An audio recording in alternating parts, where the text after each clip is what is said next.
மௌத்தாகி அவருக்குரிய கடமைகள் எல்லாம் நிறைவேற்றப்பட்டு மண்ணறையில் இவர் அடக்கம் செய்யப்படுகிறார். அடக்கம் செய்யப்பட்டால் நாங்கள் மண்ணை தூவி மூடிவிட்டு நடந்து வரும் காலடி சத்தமும் கூட அதற்கு கேட்கிறது. காலடி சத்தம் அதற்கு கேட்கிறது ஜனாசாவுக்கு. ஏன்? நிலத்தோடு நிலம் தொடர்பானது. அவருக்கு உயிர் கொடுத்து எழுப்பப்படும். அங்கு மலக்குகள் முன்கர் நக்கீர் இருக்கின்றார்கள் கேள்வி கணக்குக்காக. கண்ணை திறந்து பார்த்ததும் மலக்குகள் இருக்கின்றார்கள். அவருக்காக அழகான ஒரு நல்ல ஒரு ஜனாசாவாக இருந்தால், வாழ்நாளிலே கண்டில்லாத ஒரு வாலிப தோட்டத்திலே அழகான ரூபத்திலே ஒரு மனிதர் பக்கத்திலே இருக்கிறார். நீங்கள் யார்? கண்டது கிடையாது, அறிமுகம் இல்லை.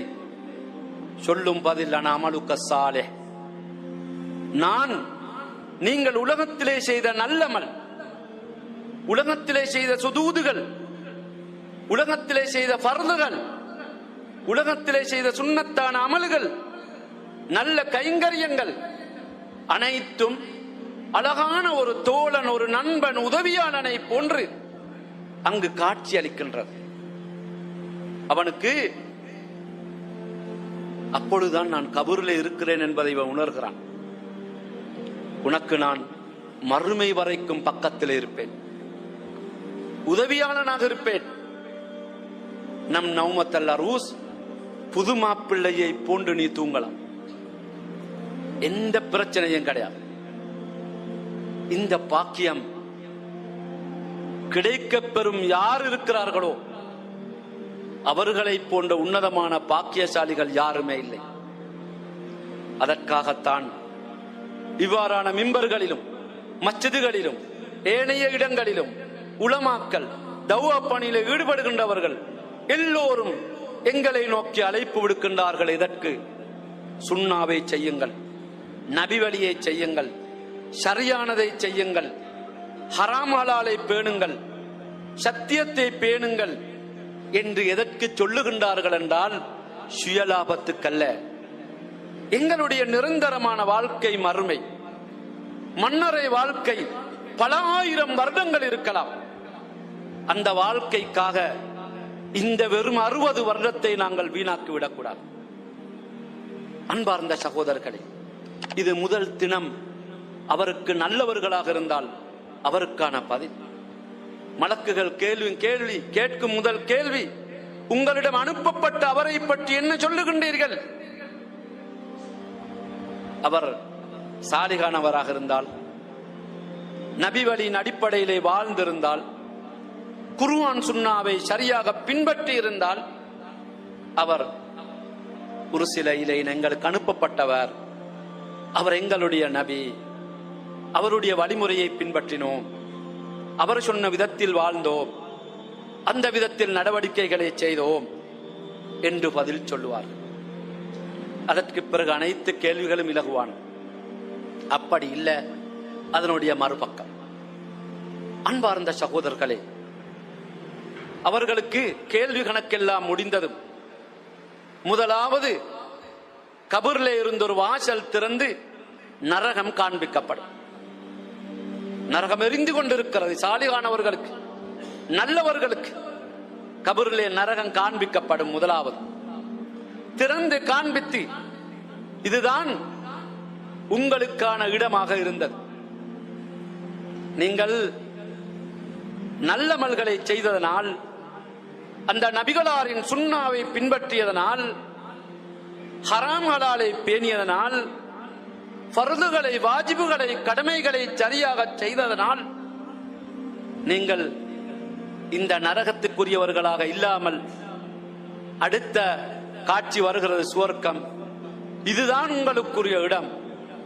இன்று சுவர்க்கத்துக்குரிய கதவுகள் திறக்கப்பட்ட நிலையில், அதனுடைய நறுமணம் கமலும் காற்று அடிக்கப்படும் நிலையில் அவருக்கு தூக்கம் போகும். மஹ்ஷர் வரைக்கும் அவருடைய நிலை நல்ல கனவுகளாக, நல்ல காட்சிகளாக, நல்ல பார்வைகளாக அவருடைய கபரின் வாழ்க்கை செல்லும். பக்கத்திலே பாதுகாப்பதற்கு ஒருவர் இருக்கின்ற உணர்வு, சுவர்க்கத்தை கண்ட உணர்வு, சுவர்க்கத்தின் நறுமணங்களை பார்த்த உணர்வு, அதனுடைய இன்பங்களை நான் இப்பொழுது அனுபவிக்க போகிறேன் என்ற உணர்வு, அதோடு கபருடைய வாழ்க்கை அப்படியே தொடர்ந்து போய்கொண்டிருக்கும். இந்த பாக்கியத்துக்காக நாங்கள் எவ்வளவு கொடுத்து வைக்கப்பட்டிருக்க வேண்டும். இந்த பாக்கியத்தை பெற்றுக்கொள்ள வேண்டும் என்பதற்காகத்தான் இவ்வாறான மஸ்ஜிதுகள், பயான் போதனைகள், கடமைகள், வரையறைகள், ஷரீபிலை அனைத்தும் எதற்காகவென்றால் அந்த மன்னரை வாழ்க்கையின் இன்பத்தை பெற்றுக் கொள்வதற்கான ஏற்பாடுகள் தான் இங்கு நடைபெற்றுக் கொண்டு இருக்கிறது என்பதை மறந்துவிடக் கூடாது. அதே நேரத்தில் அடுத்த பகுதியை பாருங்கள். இவன் தீய ஜனாசாவாக இருந்தால், பாவம் புரிந்தவனாக இருந்தால் அவனுடைய நிலை பயங்கரமானது. கேள்வி கணக்கிலே அனுப்பப்பட்ட அந்த மனிதரை பற்றி என்ன சொல்லுகின்றீர்கள்?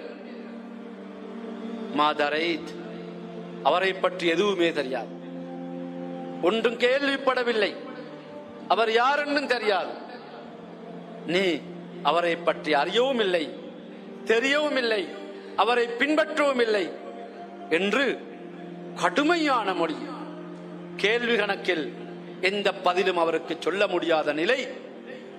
நரகம் திறக்கப்படும், சுவர்க்கம் திறக்கப்படும். முதலாவது இன்பங்கள் அனைத்தையும் இவன் கண்ணால் பார்ப்பான். பார்த்து இத்தனை இன்பங்கள், இதுதான் உனக்காக தயார்படுத்தப்பட்டிருந்த இடம், ஆனால் நீ துர்ப்பாக்கியசாலி, உன்னால் அதை பெற்றுக்கொள்ள முடியவில்லை, அதற்கான அமல்களை செய்ய முடியவில்லை, நீ இதை மறந்து வாழ்ந்தாய். சுவர்க்கத்தின் காட்சி அப்படியே மாற்றப்பட்டு நரகம் திறக்கப்பட்டு இதுதான் உனக்குரிய இடம் என்று நரகம் காண்பிக்கப்பட்ட நிலையில் அந்த கேள்வி கணக்கு முடிவடையும்.